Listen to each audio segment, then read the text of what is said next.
आज तो विजय सरकार जनता दरबार करता करतो बरं लागलं करूकच जाईल तुमच्या पार्टीतले इम्पॅक्ट करतो अजिबात ना भारतीय जनता पार्टी हे जे सरकार ज्या तरेन काम करता आणि सगळे स्तरापर्यंत म्हणून तर आमचो प्रत्येक वेळा विषय असता की बारीकातल्या बारीक मनशाक त्रास जावचो न्ही, बारीकातल्या बारीक मनशाक खंय अडचणीचे विशय न्ही, खंय सरकारी अधिकारी आसूं किंवा खंयच्या ऑफिसांनी खंयच जावचें न्ही म्हणून आमचो सरकार प्रयत्न करता, मुख्यमंत्री प्रयत्न करता.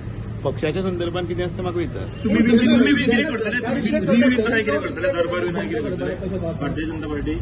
भारतीय जनता पार्टीचे मिनिस्टर लोकांच्या दारान वचपाचे वर्सान 2 फावटी 3 फावटी आमी जे हें करता तो आमचो योजनेचोच भाग आसा. आणि आता हें जाले नंतर विधानसभा जाले नंतरय परत सरकार तुमच्या दारी हें करून त्या जाग्याचेर वचून लोकांचे कितें आसा विशय आसा ते विशय आसा तसले घेता. जनता दरबार सरकार तुमच्या दारी जनता तुमचो इनिशिएटीव्ह घेता विजय सरदेसायांनी हांव ताच्या पार्टीचो प्रमुख तो जाय ते करूंक शकता. पण असे काही इम्पॅक्ट जावचो ना मुद्दे असे दिसता अजिबात आसा. तुम्ही पळयला मरे सगळे तुमच्याकडे फोटो कसं लोकांची गर्दी केल्या खातीर ते तुमकांच खबर आसा.